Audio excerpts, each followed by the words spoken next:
For 3 years, I lived peacefully at Lake Serenity. Bought the property just before the market exploded. One house, one dock, and one ridiculous view of the lake that looked like a still from a painting. I never imagined that owning a peaceful corner of paradise would bring me into battle with an HOA Karen, but here we are. Her name is Marlene. She's exactly what you'd expect. Pearls in her ears at 7 a.m., white tennis shoes without a speck of dirt, and a voice that could split granite. She joined the HOA board the moment her family moved into the newly built development down the hill.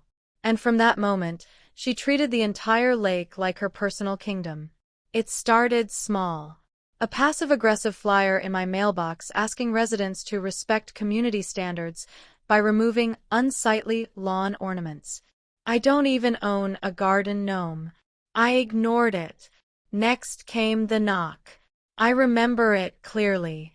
She stood on my porch like she was auditioning for a role in Desperate Housewives, Suburban Tyrant Edition. "Hi, I'm Marlene Withers. I'm the new president of the Lake Serenity Homeowners Association," she said, as if that title held any weight on my property. I smiled politely. "I'm Jack. I'm not in the HOA." She blinked like I'd just spoken a foreign language. "Pardon." I said, "I'm not in the HOA.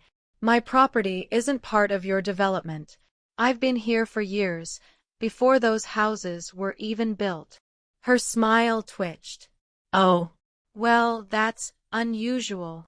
"Yep." And that was supposed to be the end of it. Except Marlene doesn't understand boundaries. Not legal, personal, or aquatic.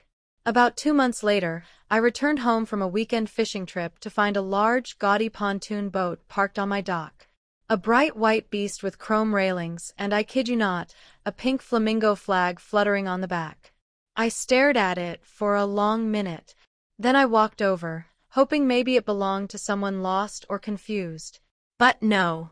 Tied with expert knots, anchored well, and not a single sign of contact info. So I waited.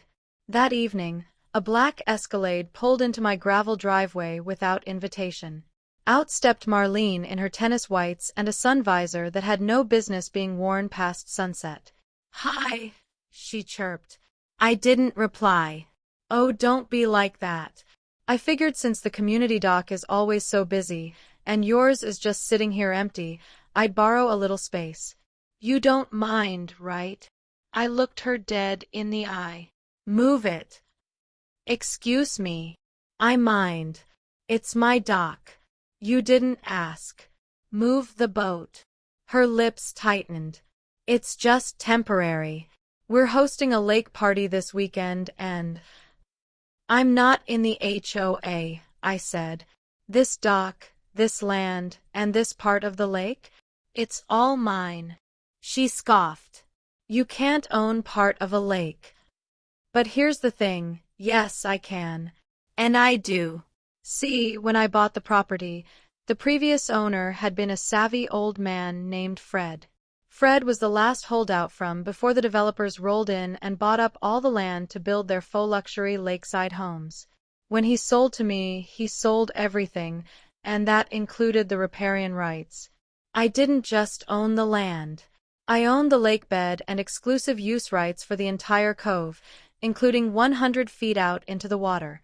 Legally, nobody, not even a kayaker, could enter that part of the lake without my permission. But Marlene, didn't believe me. The next morning, the boat was still there. So I did what any reasonable person would do. I called a tow. Lake tow and recovery isn't exactly fast, but they're effective. 2 guys with sunburns and an aluminum workboat showed up around noon. I showed them the deed, signed the indemnity waiver, and watched them detach the ropes and haul that pontoon halfway across the lake. They dropped it off at the public boat launch with a sticky note that read, "Docking fee $250." 2 hours later, my phone exploded. Blocked number. I didn't answer. Doorbell rang. I didn't move. Marlene screamed from the road like a banshee demanding tribute. I stayed inside, made myself a sandwich, and turned up the radio. The next day, I received a certified letter from the HOA. It accused me of property theft, hostile behavior, and this was rich, unneighborly conduct. It demanded restitution for the theft and endangerment of Marlene's boat.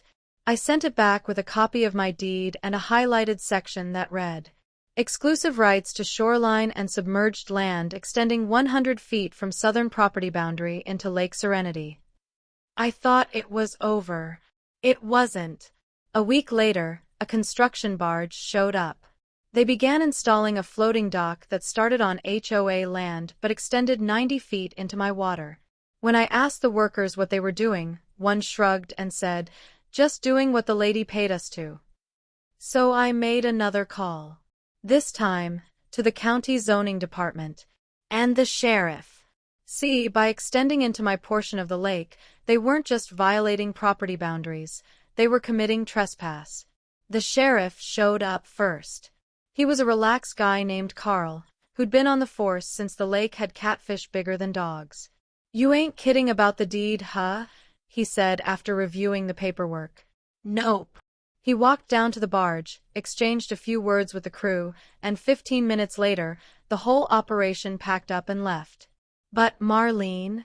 She wasn't done. That weekend, I woke up to music blasting across the lake. Marlene and about 30 of her closest suburban socialites were floating just offshore, inside my 100-foot zone, on pool noodles, paddleboards, even a floating bar. I walked down to the dock with my coffee and watched in silence. Marlene waved from a pink flamingo float. "Lovely day, isn't it?" I nodded. "Enjoy it while it lasts." Then I called the sheriff again. This time, I pressed charges. Civil trespass, unauthorized use of private water, violation of riparian rights. It took a few weeks, but the paperwork made its way to Marlene's mailbox. She responded by organizing an HOA meeting, about me star. I wasn't invited, but I did hear about it from a neighbor named Paul, who secretly hated the HOA but stayed quiet because his wife played bridge with Marlene. "She told everyone you were a liar," he said over beers one night. "Said nobody can own a lake. She's planning to sue." I laughed. Because here's the kicker. Not only do I own the rights to that part of the lake, I own the lake. The entire lake.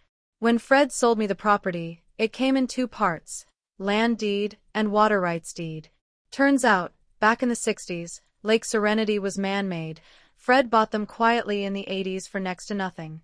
And when I I installed a fence. Not across the lake, but across the only boat launch the HOA had access to. With a locked gate. Then I posted a sign. Private lake. Access restricted to legal rights holders. Trespassers will be prosecuted. The HOA threw a fit. Marlene tried to mobilize the neighborhood. Filed for an emergency injunction. It failed. The judge looked at the deeds, squinted at the HOA attorney, and said, "You built a dock in someone else's water. Case dismissed." That winter, Marlene put her house up for sale. No takers. Because now, every buyer has to read the fine print. HOA dues do not include lake access. The flamingo boat was last seen at a storage yard, slowly gathering rust. And me. I sit on my dock every morning with my coffee, watching the mist curl over the lake I own. Peaceful. Quiet. Exactly the way I like it.